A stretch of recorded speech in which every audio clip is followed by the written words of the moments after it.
All right, everyone. Good day, students. Now we are in chapter 5.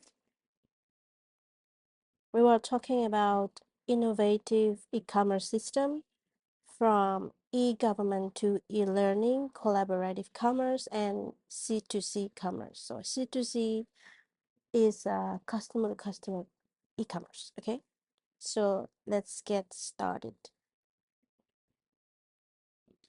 We will start this chapter with the e-government. Okay, so we will talk about the overview about the e-government.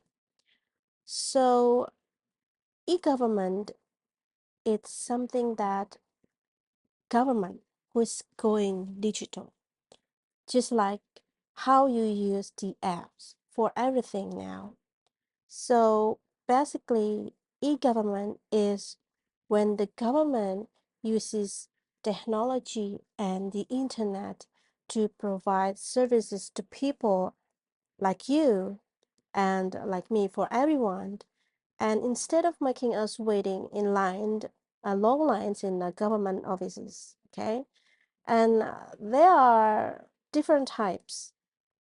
And sometimes it's the government buying things online from businesses, like when they need to purchase computers or supplies. And sometimes it's the government directly serving citizens through the websites and through the apps.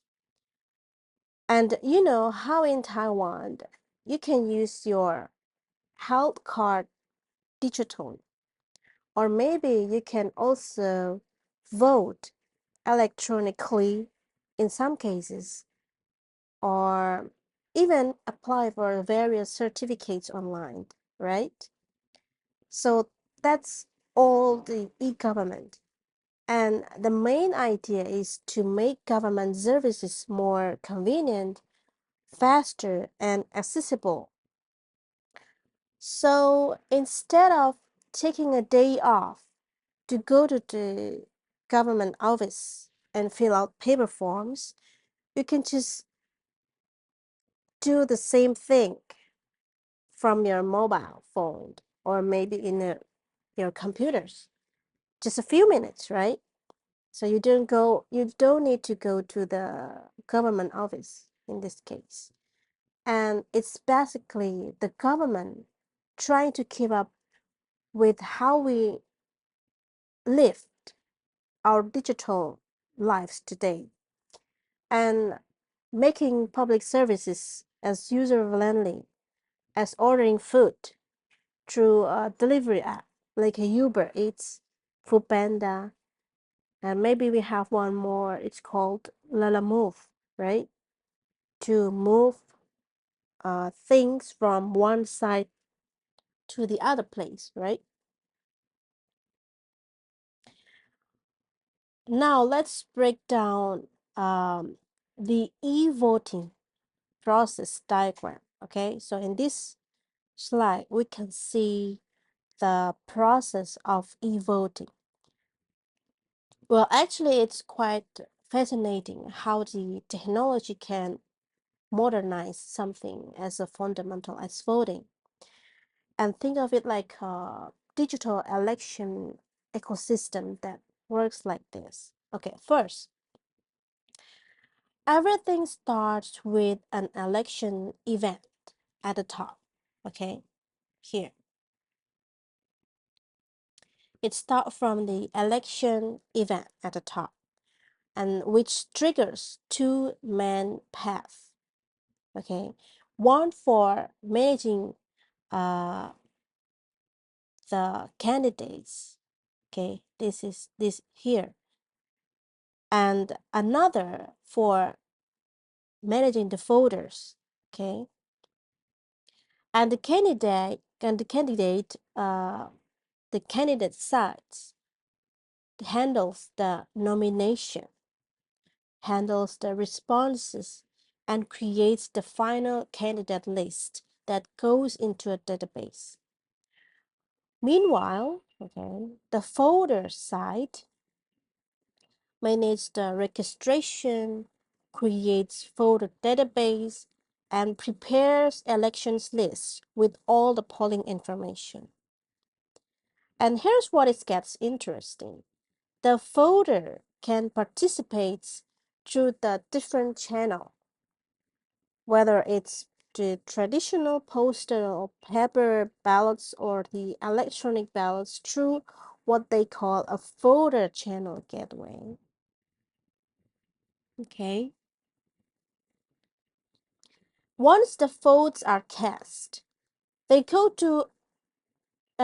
into a counting system that's monitored by the audit process and help the desk support to ensure that everything runs smoothly. Okay. And then finally, the result go through the scrutiny before generating the final report and analysis.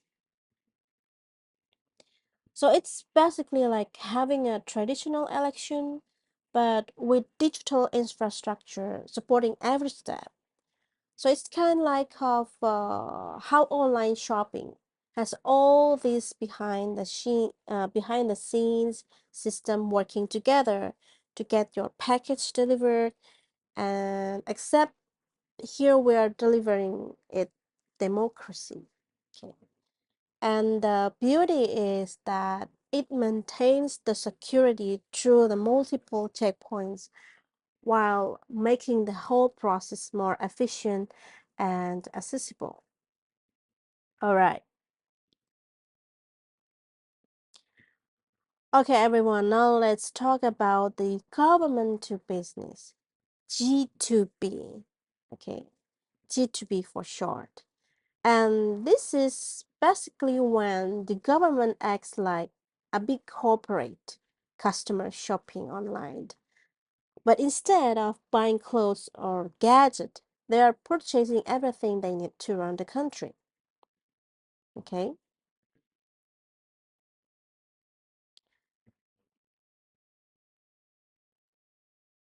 All right. So the examples, okay, I will take Taiwan government examples.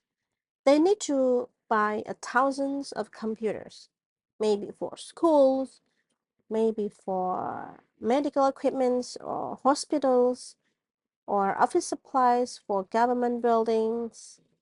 And instead of sending the officials to the physical stores with cash, like in the old days, they use this kind of e-procurement system. So think of it like a massive specialized version of Amazon, but it's only for the government purchases. And there are two main ways how this works. And first, how the government e-procurement.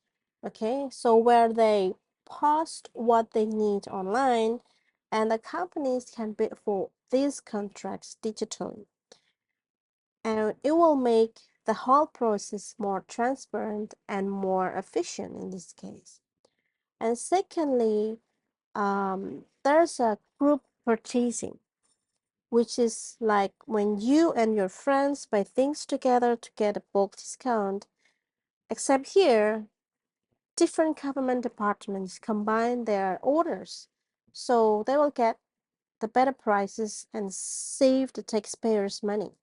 Okay, so when you see these uh, images of the computer labs in schools or high-tech medical equipment in hospitals, changes are they were purchased through this G2B system, and it makes the government spending more efficient and accountable while supporting locals and international business at the same time.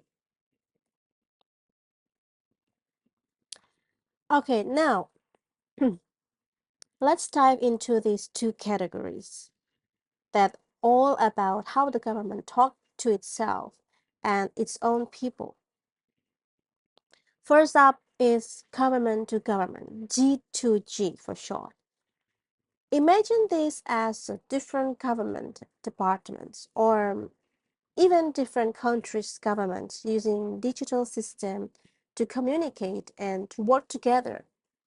It's kind of like how you use Line or you use WhatsApp to coordinate the group projects, but on a massive scale. Okay, for examples, when it's Taiwan's Ministry of Health needs to share data with local city governments during the health crisis, or maybe when the Taiwan collaborates with other countries on trade agreements. All of this happens through the secure digital platforms instead of sending papers documents back and forth. It's so tiring. Okay, we do it digitally nowadays. And then there's called government to employees, or we call it G2E for short, which is basically the government's internal human resource system, which is called digital. Think about like this. If you work for the government, instead of filling out paper form for a vacation request or maybe the salary information or training programs, you will use the online portals to do it.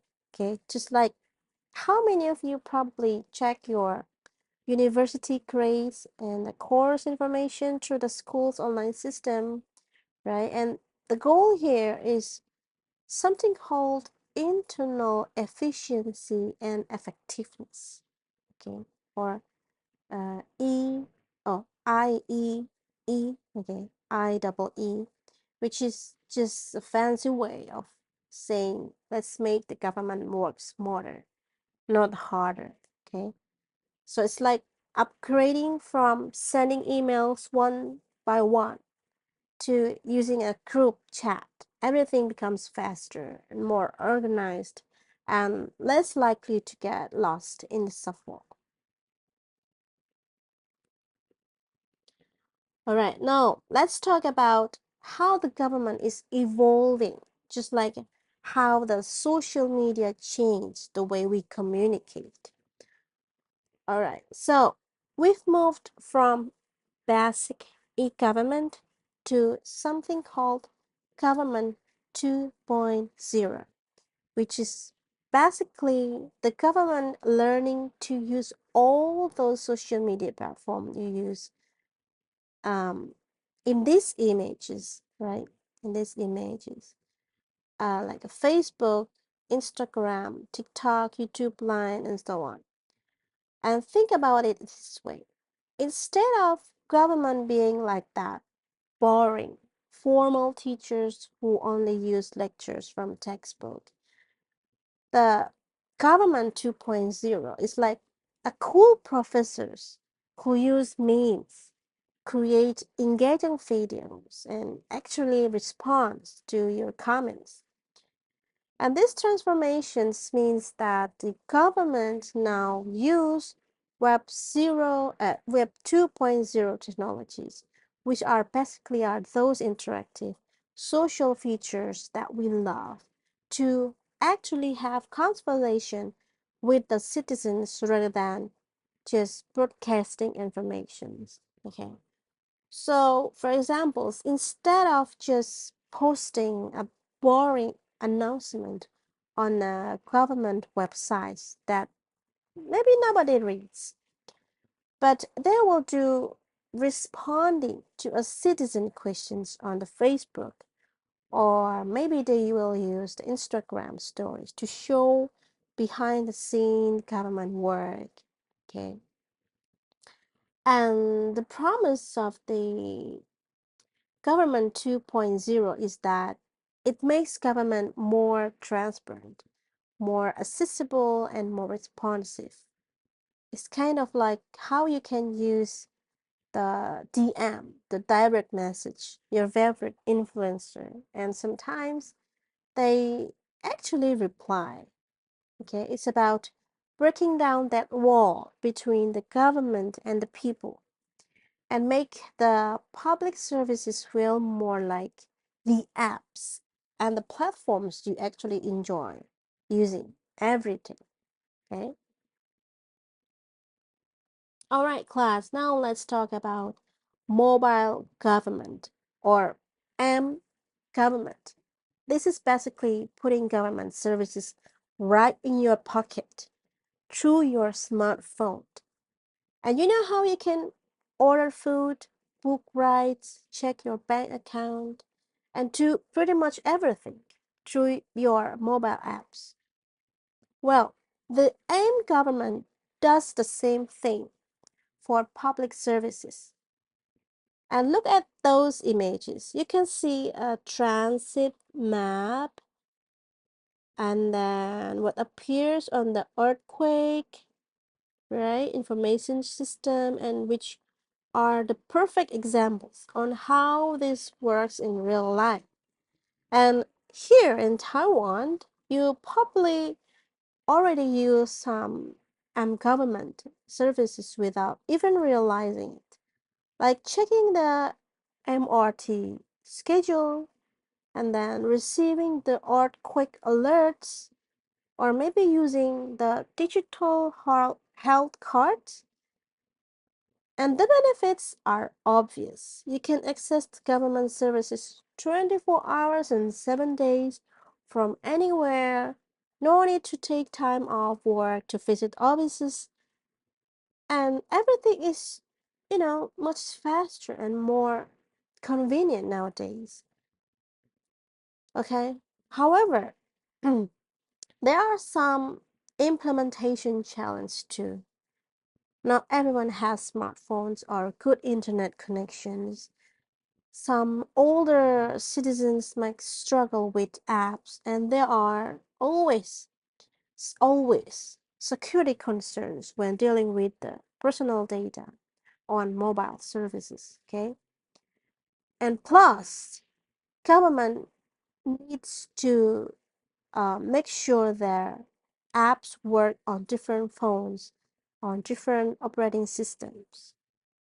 Okay, but overall, government applications are transforming how we interact with the public services, making them as accessible and user friendly as checking your Instagram or ordering bubble tea. Okay, which, let's be honest, it's how government services should feel in the digital age.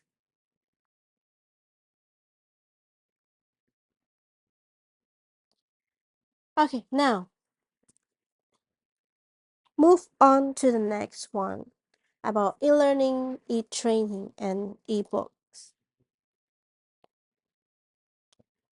Okay, first of all, we'll talk about the e-learning, something that you have all become experts, I believe, especially after the COVID-19. Yeah, COVID. E-learning is simply the online delivery of the education and the training or any kind of knowledge sharing through the digital platforms. And you can see some familiar logos here that you have become part of your daily academic lives, right? Yes, you've probably used Google Classroom to submit assignments or Moodle. Yeah, our university use Moodle for assessing course materials. Yeah, like we have using for this class, and then YouTube to watch the educational videos or lectures, and Zoom, yeah, for attending online classes. These are all perfect examples of the e-learning in actions. And the definition might sound formal, but it's really just learning that happens through your computers or phone instead of just sitting in a traditional classroom, right? And now, like everything in life, e-learning has its benefits and drawbacks at the same time. And I'm sure you can relate to both sides, right? The benefits are obvious. You can learn from anywhere. You just pause it and rewind the lectures. You can also access the materials in 24 hours in 7 days and often learn at your own pace. But the drawbacks, well, you probably know them too. Internet connections issues, missing the face to face interaction with the classmates and the teachers, while potential distractions at home, right? And then sometimes it's harder to stay motivated without the structure of the physical classroom. Yes, yes. The key is to finding the right balance and making the most of the flexibility that the e-learning offers while being disciplined about your learning habits. Yeah. Well, now let's look at this fascinating diagram that shows all the forces pushing e-learning to become such a huge part of our lives. Right. So think of this like why behind why online education exploded, especially in the recent years. Okay, first, there's um there's the economy reality. Okay, the economy reality where the traditional education with physical classrooms, printed textbook, and face-to-face instructions is getting super expensive nowadays. So the e-learning offers more affordable alternatives. Then you have technology constantly evolving, right? We went from the basic computers to smartphones, tablets, high-speed internet, and now even virtual reality, making online learning more engaging and accessible than ever, right? And of course, the globalization is another huge driver because now a student in Taiwan can take a course from MIT or learn from experts anywhere in the world without leaving their dorm room, right? There's also this growing need for the companies to train the employees across different countries and time zones. Imagine that a multinational corporation, they try to train their staff in Tokyo, in Taipei, in New York simultaneously. Plus, we're living in an era of lifelong learning where you cannot just rely on your university degree. You need to keep updating your skills throughout your career. And the rise of the virtual universities and the online classrooms means you can literally attend school in pajamas, while the social networking and virtual world make learning more interactive and collaborative.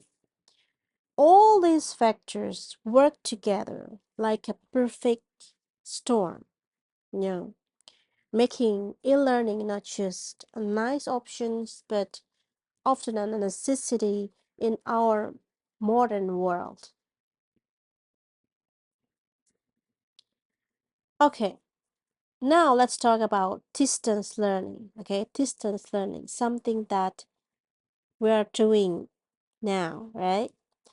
It's something that went from being a niche options to absolutely mainstream, okay?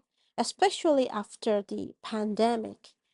The distance learning is basically a formal education that happens when you're not physically sitting in the classroom with your professors and classmates. Okay, so look at these images. You can see the students learning from their own spaces, whether it's their bathroom, uh, living room, or anywhere with a good internet connections, and connected with their instructor and peers through the video calls and online platforms. The key phrase here is the formal education. This is not just watching random YouTube tutorials or casual online courses, but the actual degree programs, the structured curriculum, and the official academic credits that you normally get on a physical campus. The virtual universities are perfect examples of this. The entire institutions that exist primarily online, offering everything from bachelor's to PhD programs without requiring you to step foot on a traditional campus. And the innovation in e-learning have made it incredibly sophisticated too. We're talking about the virtual labs, the interactive simulation, the real-time collaboration tools, and even the virtual reality experience that can make online learning as engaging as, and sometimes more flexible than the traditional classroom settings. And I believe for many of you, this might feel totally normal since you have experienced it firsthand, but it's actually a revolutionary shift in how the education can be delivered and can be accessed globally.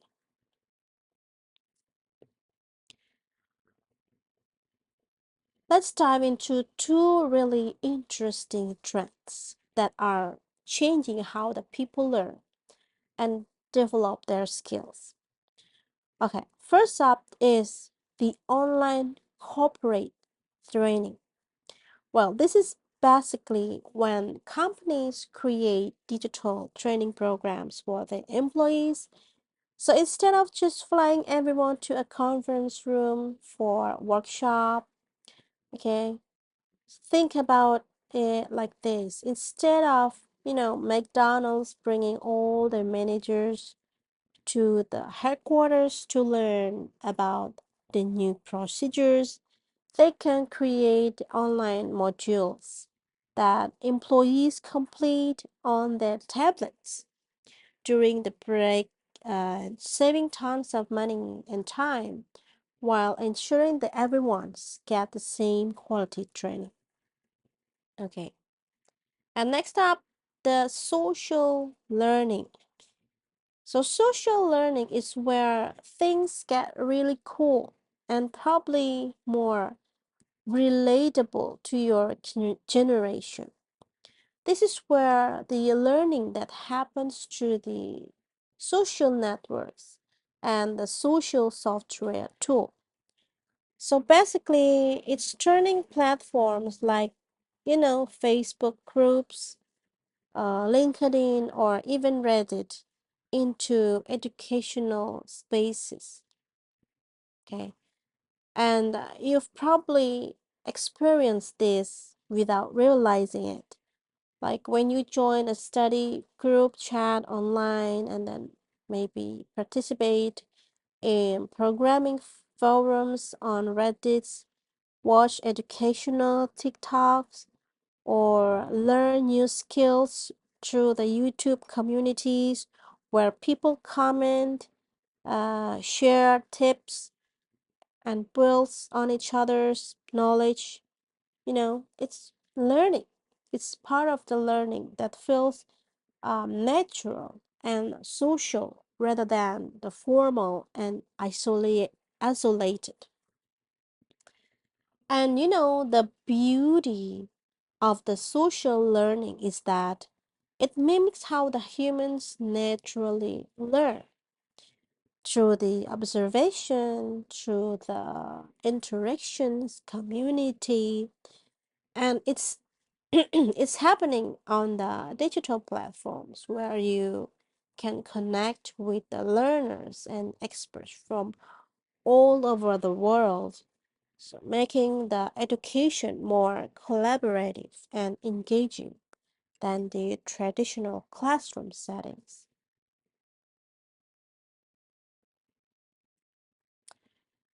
Now let's explore some really cutting edge learning concepts that are becoming more popular in the digital world. Okay. First we have learning the virtual world and the second life. Think of this as a education happening in 3D virtual environments, kinds of like attending the real classes in a video game world where you have an avatar, you can interact with the virtual object and other students' avatar. The companies and the universities actually create the virtual campuses where you can attend the lectures, you can participate in simulations, or even you can practice skills in a safe, controlled digital environment. Imagine learning the surgery techniques, okay, by operating on a virtual patient, or maybe practicing the public speaking in a virtual auditorium, okay? Then there's called a visual interactive simulation, which uses realistic interactive scenarios to teach the complex concepts like flight simulators for pilots or business simulation games for management students. But here's where it gets really practical. It's called a learning on demand, which is basically having access to help and training exactly when and where you need it at work. So it's like you're at your internship and encounter a problem you've never seen before. So instead of waiting for the next training sessions or bothering your busy supervisors, you can instantly access the tutorials, reference materials, webcasts, or step-by-step guides right on your computers on your phone. So it's like having a personal tutor available in 24 hours, 7 days, providing just in time learning that's immediately applicable to whatever challenge you're facing, making workplace learning much more efficient and less stressful.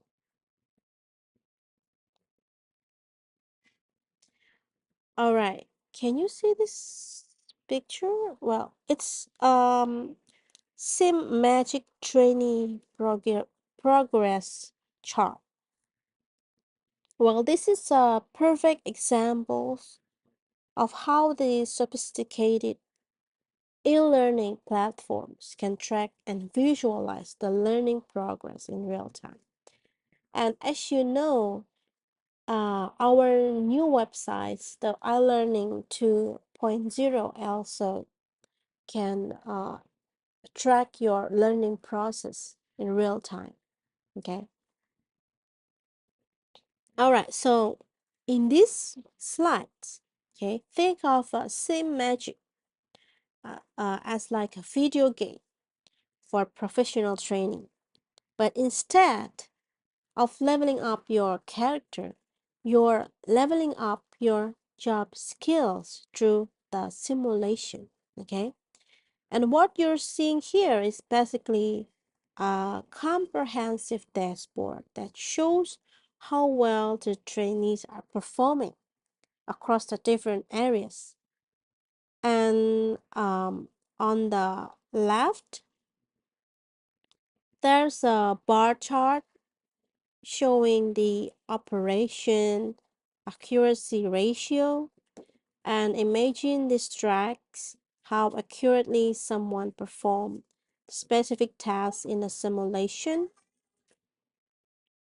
like how precisely a medical student perform virtual surgery procedures, or how correctly a business student handled a simulated customer service scenarios. The middle section appears to show the ranking of the operation mistakes. Okay, this one,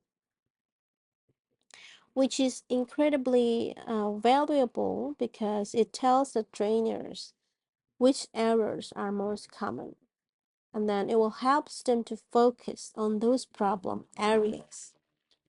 And finally, the pie chart on the right one, it shows the training scores, and it's broken down by the categories, giving a quick visual overview of overall performance. This kind of detailed analytics is what makes modern e-learning so powerful. So instead of just getting a simple pass or fail or letter grade like in a traditional education, both students and instructors can see exactly where the strengths and the weaknesses lie.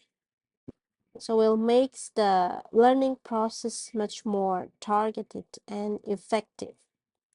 It's like having a personal coach who knows exactly what you need to work on. All right, now, class, let's talk about BTS, the behind the scenes of online learning, the systems that makes our digital classes possible. Okay, you know Moodle, you know iLearning, right? That's the classic example of the LMS, the learning management system. So it's like the brain of the online education. It organizes all of our course materials, tracks your quiz scores, and let me see who's watched the lecture videos. So it's basically a digital classroom manager. Now, about implementing e-learning, this is where it gets exciting. The schools and the companies use all kinds of cool tools to make online training effective. Okay, for example, the video platforms. Okay, video platforms like a Zoom for live classes, and then interactive app where you can practice skills through games, and then the AI tutors that give the instant feedback on your English pronunciation and the base part. And this kind of tools let you to learn anytime, anywhere, whether you are on campus, at your cafe, or even commuting on the MRT. All right, next up. Now let's talk about something uh, I know that you all use, like ebooks. You know, those digital books you read on your phone or tablets or laptops. And the ebook is just like a regular book, but it's in a digital form. So instead of carrying the heavy textbook, Okay, goodbye, short shoulder. You can just have hundreds of books in one lightweight device. Okay, whether it's your phone or iPad, it's pretty cool, right? And some good things about ebooks is you can adjust the font size. You can highlight and take notes without running the book and then look up the words instantly. Yeah, it's super helpful. And then carry your whole semester's book in one pocket. Okay, but there are some downsides too. If you stare at a screen too long, it can hurt your eyes, and sometimes you just miss that book smell and paper feel because not all books, are not available digitally. So which one do you prefer? The real books or the ebooks? Personally, I prefer the real books because, you know, yeah, the feeling is very huge different. If I read the real books, it feels like I'm reading the books, but if you use the screen, like maybe your phone or tablets to read books, sometimes my eyes getting tired, yeah, because of the radiation. Yeah. All right. Next, we will talk about the knowledge management, the adversary systems, and electronic commerce. Okay, so first thing first, we will talk about the knowledge management. So this is basically like being a super organized librarian for all the information and expertise in organization. And you need to think of this way. Imagine your university has thousands of professors, thousands of researchers and students who are constantly learning new things, conducting research, and solving problems. The knowledge management is the systematic process of making sure all that valuable knowledge doesn't just stay locked in people's head or maybe buried in forgotten files. Okay, it's about capturing knowledge. It's like recording best practices or documenting the successful project methods, creating new knowledge through research and collaboration, and refining the existing knowledge by updating and improving it, storing it in accessible databases or systems, managing it so it stays current, stays useful, and then disseminating it, which means sharing it with the right people at the right time. Okay? So, for examples, when a senior engineer at the tech company retires, the KM, the knowledge management, ensures that their decades of experience and problem solving technique are documented and passed on to a newer employees. So rather than walking out of the door with them, okay? Or think about how the Wikipedia works. It's essentially a massive knowledge management system where information is constantly being created, captured, refined, stored, manage, and disseminate it to millions of users worldwide. And in today's information age, the organizations that are good at KM have a huge competitive advantage because they can learn faster, they can avoid repeating mistakes, and build on their collective intelligence. And this is the knowledge management system cycle. Okay, so it's like a life cycle of how the organizations handle their intellectual assets. Okay, it's like how you manage your own study materials, but its own massive scale. Okay, now the cycle starts with create. Okay, create where the new knowledge is generated through the research, brainstorming, or problem solving. Imagine when your engineering team develops a new solution or when researchers make a breakthrough. And next comes capture. So capture, which is like taking detailed notes or recording that new knowledge um, so it doesn't get lost. This could be writing the reports or recording the meetings or documenting the process. And then we refine the knowledge, which means that we editing, we improving, we organizing it to make it more useful and accurate.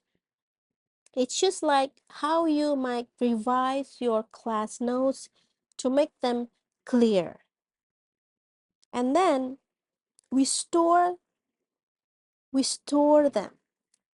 It's about putting this refined knowledge into databases, libraries, or maybe knowledge repositories where it can be safely kept and easily found later. And after that, the manage, okay? Manage.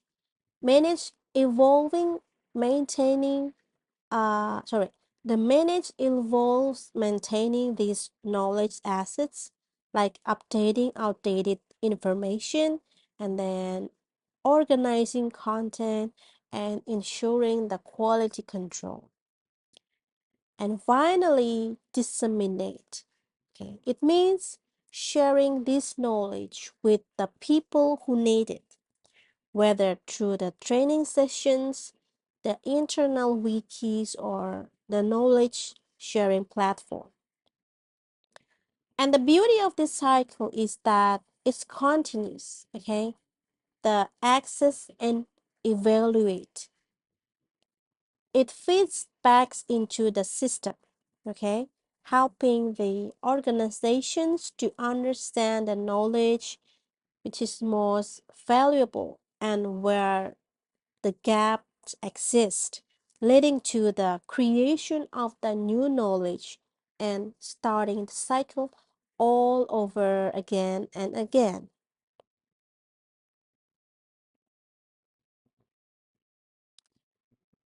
Well, now let's dive into how the knowledge management connects with the digital world you're actually already familiar with.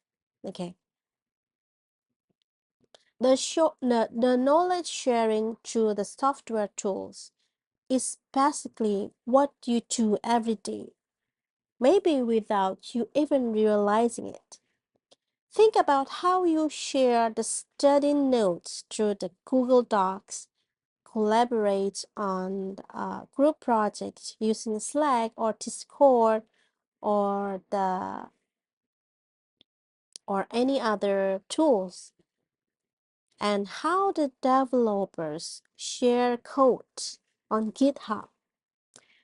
These are all knowledge sharing platforms that make collective intelligence possible. Now, here's where it gets interesting for business students. The knowledge management is absolutely crucial for the e-commerce.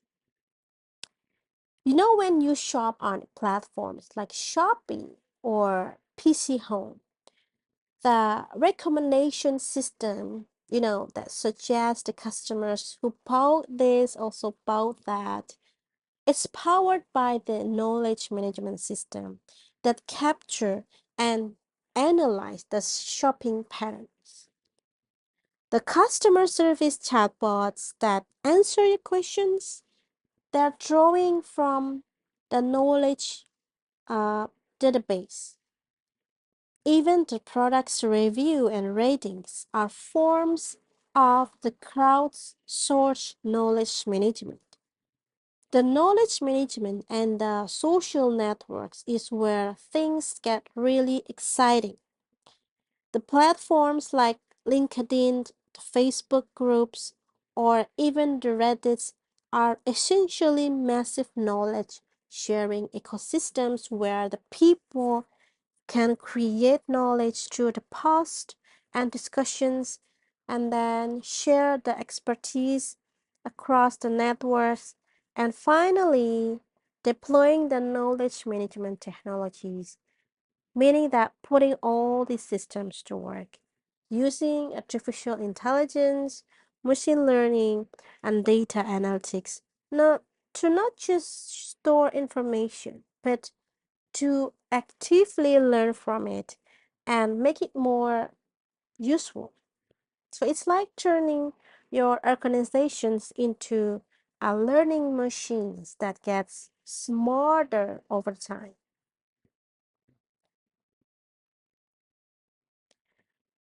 Okay, now let's talk about online advice and consulting.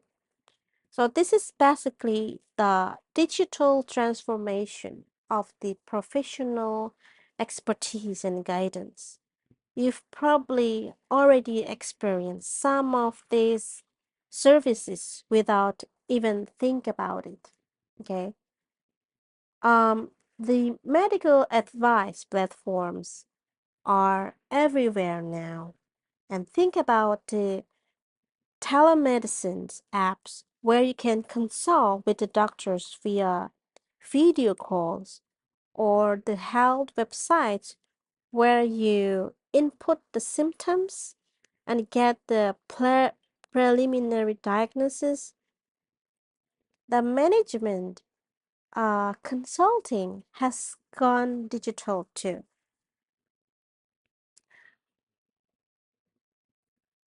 with the business experts offering strategic advice to companies through the online platforms rather than expensive in-person meetings, right? And then the legal advice is huge online. There are platforms where you can get quick legal consultation, the document reviews, or even AI-powered legal guidance for common issues like contracts or tenants' rights. The next one, the gurus. The gurus category is interesting. There are subject matter experts in various fields who offer their knowledge through online coaching, courses, or the consultation sessions like fitness trainers, career coaches, or digital marketing specialists. The financial advice has exploded online with the robo advisors, the investment platforms, and financial planning services that use the uh, algorithm and the human experts to help the people to manage the money. And now the social networks. Okay, social networks play a crucial role because they have become platforms where the people seek and share advice, So think about how you might ask for a restaurant recommendation on Facebook or career advice on LinkedIn. And all these other adversary surveys, they cover everything from relationship counseling to home improvement guidance. It's showing how the internet has democratized access to expertise that was once only available to the wealthy clients or to the expensive professional services. All right, so now let's talk about the automated question and answer systems. I believe you have definitely interacted with this kind of system more than you even realize it. Because this is basically smart systems that can understand your questions in everyday language and give you specific, relevant answers by searching through massive databases of information. Think about when you ask Siri, what's the weather's today's look like? Or when you type a questions into a Google and then you get a direct answers box, and then we're shopping online and your chatbot pops up asking, how can I help you? That's all the QA technology. It's the system works by taking your natural language questions like how do I reset my password?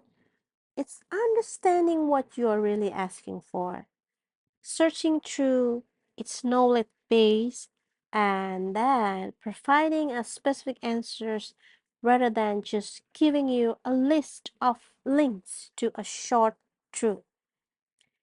You can see in the image what looks like in a AI chat interface.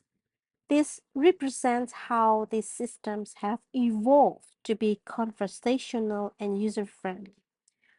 But here's where it gets even better.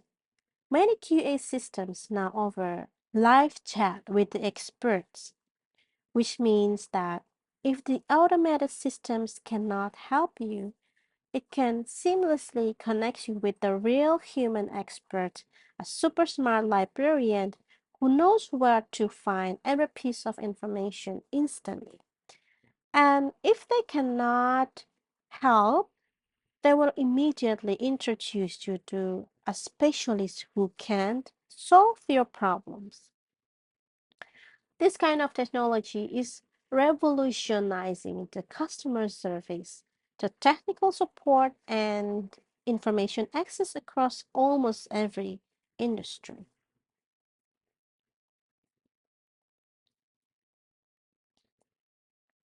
Okay, now let's talk about the Expert Location System or ELS. This is like having a super-powered LinkedIn search that can instantly find the exact person you need to solve any problem. Imagine you're working at a multinational company and you encounter a specific technical issue that you've never seen before. So instead of spending hours Googling or asking around, an ELS can instantly tell you, hey, there's an engineer in our Tokyo office who dealt with this exact problem last month. And there's also a consultant in Germany who's an expert in this area.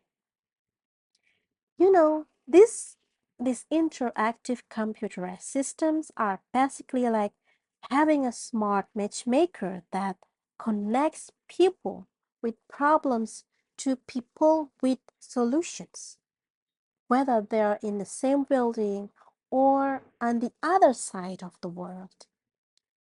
The In order to solve specific critical problem in seconds part is the key. So we're talking about the urgent situations where time is money and you need the expert to help immediately. As you can see here in the picture people using search interfaces to find expertise. It's like a Google search, but specifically for the human knowledge and skills within an organization or network. And the seeking expertise in social networks aspect means that um, these kind of systems now tap into professional social platforms, the mining LinkedIn profiles, internal company directories, project histories, and even social media to identify who has the right expertise. It's revolutionizing how the organizations leverage their collective intelligence and making sure that the valuable knowledge and experience doesn't sit unused in silos. Okay, let's walk through this Ask Me's Expert location system flowchart. It's like a smart problem-solving GPS that navigates you to the right expertise and how it works. And how it works. Step one, okay, we start from step one. It starts when an employee faces a problem and submits a question to the ELS systems through the email or a company portals, just like asking questions on a help desk. And then step two, the system first check if it's knowledge repository. Think of it like a smart database filled with solutions and the best practices from the previous cases. If there's already a match for your problems, boom, you get an instant answer and you're done. But if the system cannot find a solution, it moves to the step three, where the questions get published or emailed to known internal experts within a company. These are your colleagues who have the expertise in that specific area. Now, here's where it gets interesting with the step four.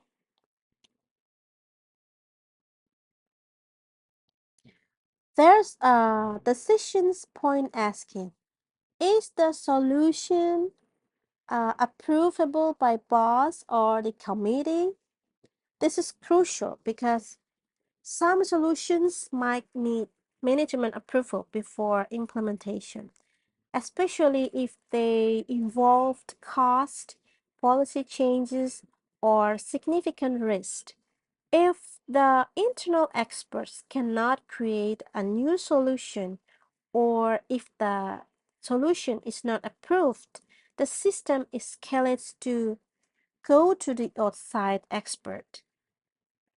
It means that the external consultant or specialist, it's basically like having a systematic way to tap into collective intelligence, starting with what's already known, okay, then leveraging the internal expertise, and finally reaching out to the internal experts.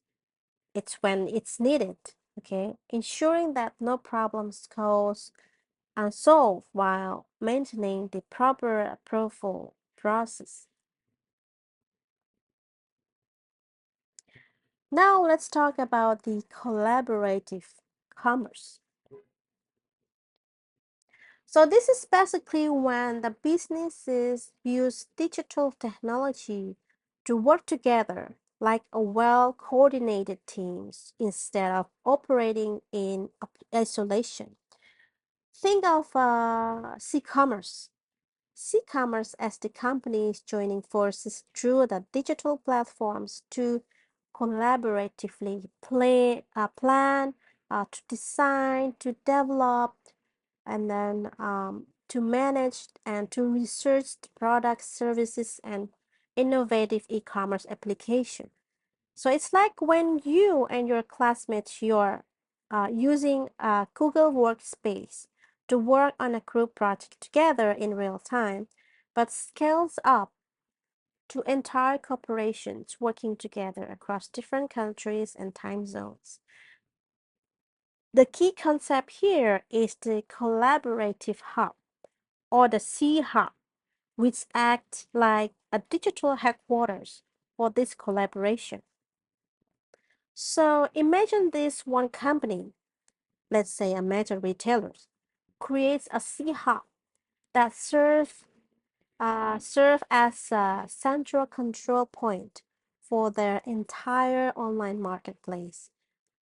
This single C hub can host multiple collaboration spaces, or C spaces, where the different trading partners, suppliers, manufacturers, and service providers can connect, can exchange data seamlessly.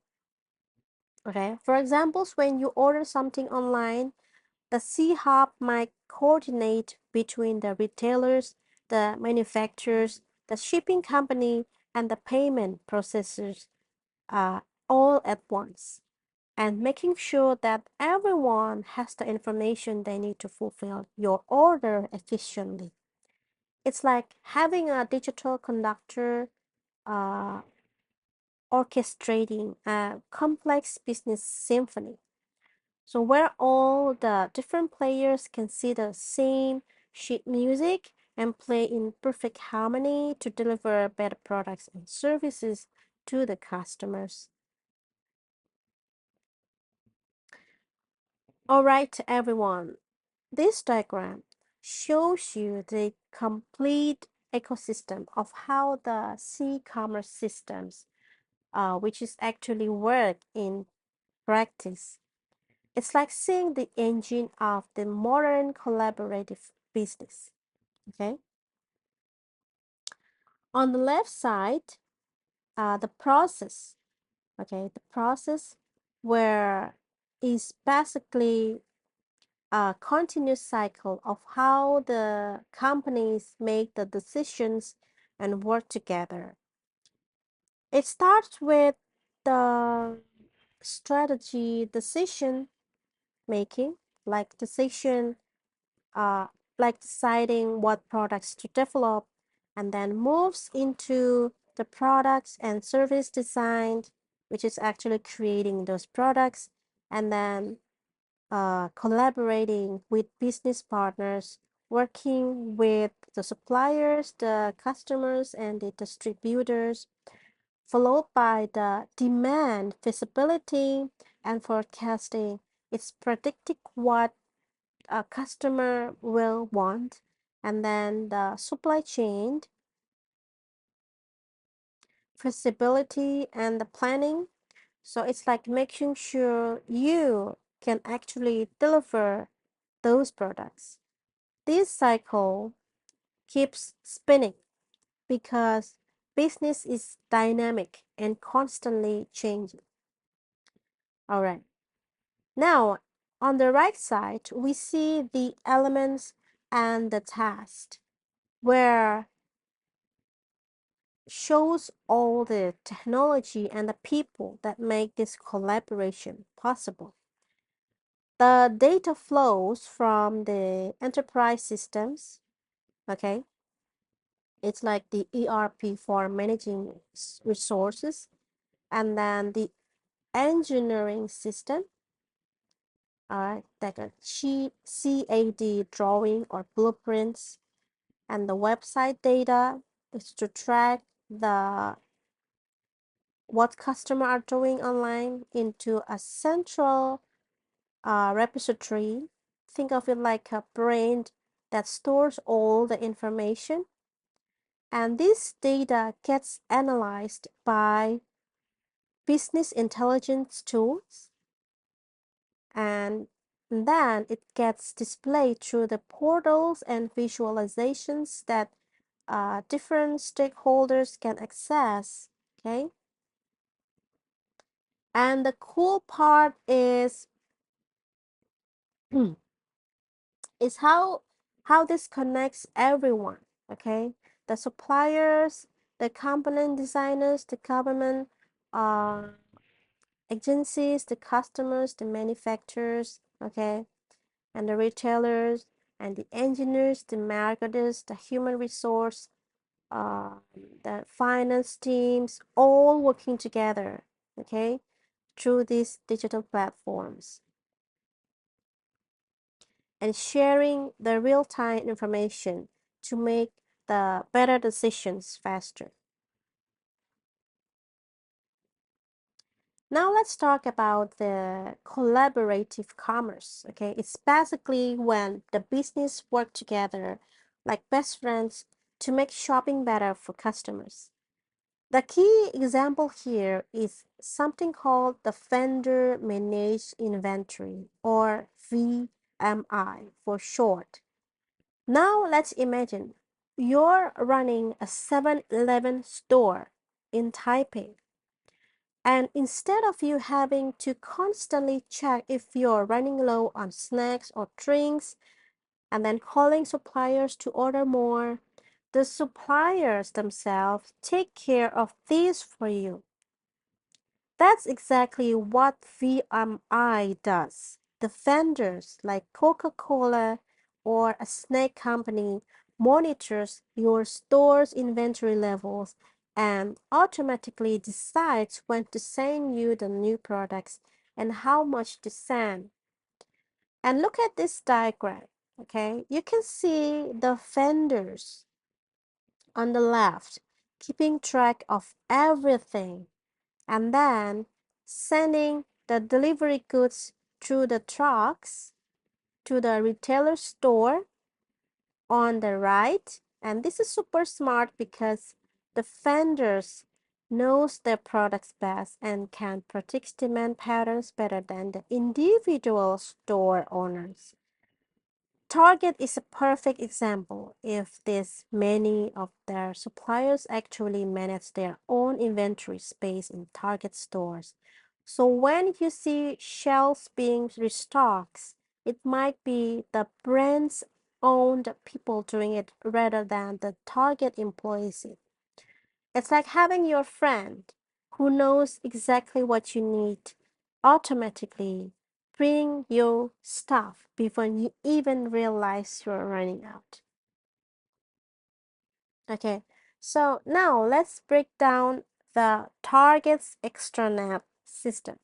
Think of it like a special private club for Target and their business partner. So imagine that Target wants to work closely with their suppliers, distributors, and other business partners, but they need a secure way to share information and collaborative online. That's exactly what this extranet does. And this diagram shows how the partners can connect in two ways, either to uh, the regular internet with VPN protections, okay, which adds encryptions and security, or through a completely private network line that's super secure. And once they're connected, they will get access to the central inter-business partner extranet. Okay, this is like a Target Special Business Hub.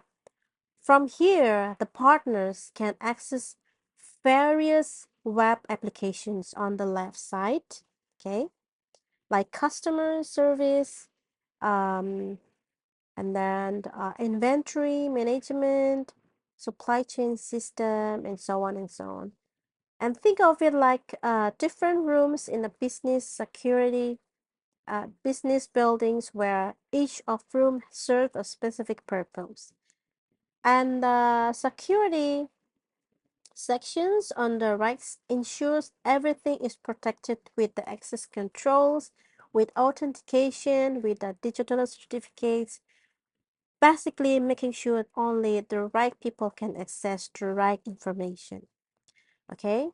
Finally, everything connects down to the target's legacy systems like EDI, okay, and ERP, which are their older but essential business management that handles the transactions and company resources. So it's like basically Target's way of saying we want to work closely with our partners, but we need to do it safely and efficiently. Okay. Now let's dive into the benefits and the challenge of the collaborative commerce. Think of it like when companies work together instead of working against each other, amazing things happen.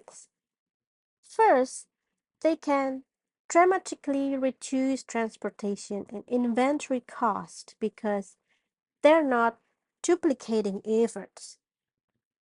Imagine if all the bubble tea shops in your neighborhood shared delivery trucks instead of each having their own, right? It's very effective way, right? And second, the companies can speed up their design and the product's development cycles because they're sharing ideas and resources.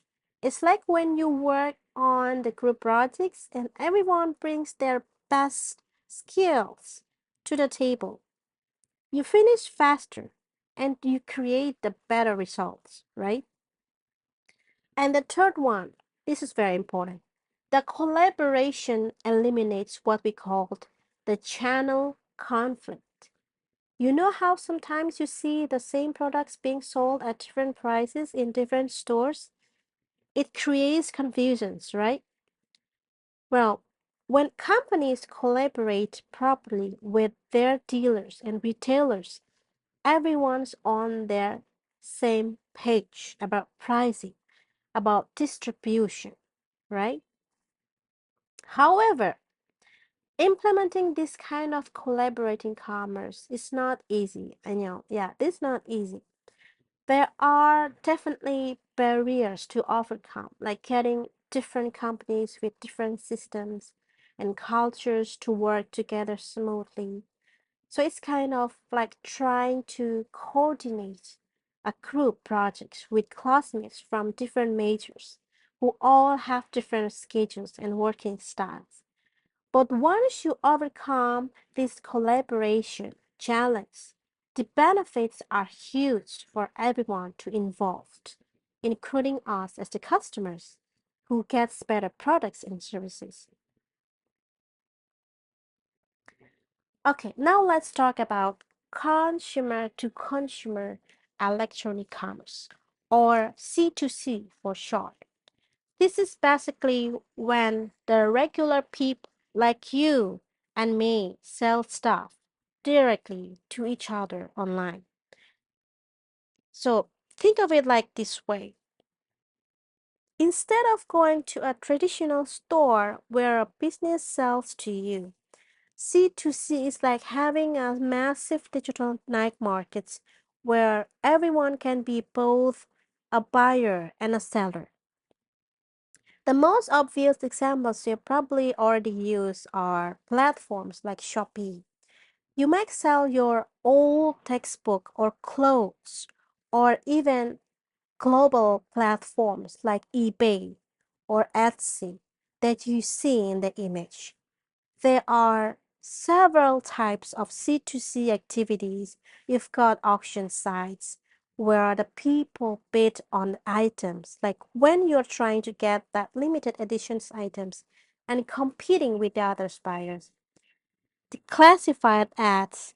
Think of an online bulletin boards where people post selling my scooters or looking for a roommate, that kind of personal services. Maybe you're tutoring English or offering the graphic design and file sharing utilities like older platforms such as Napster.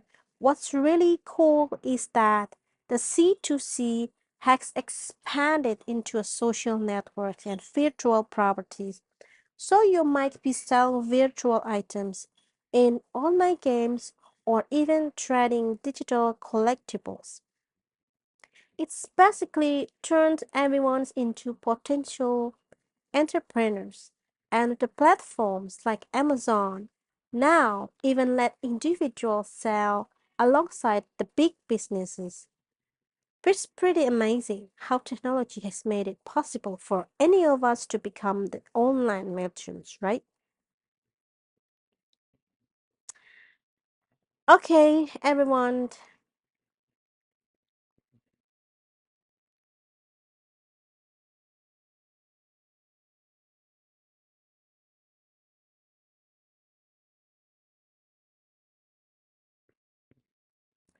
do you have any questions or any comments related to these chapters?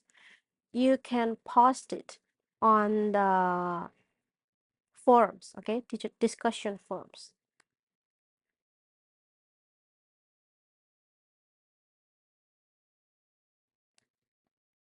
But if you don't have any questions, it's okay. Okay, don't forget your assignment and your quizzes, and I will see you in the next chapter. Okay, goodbye.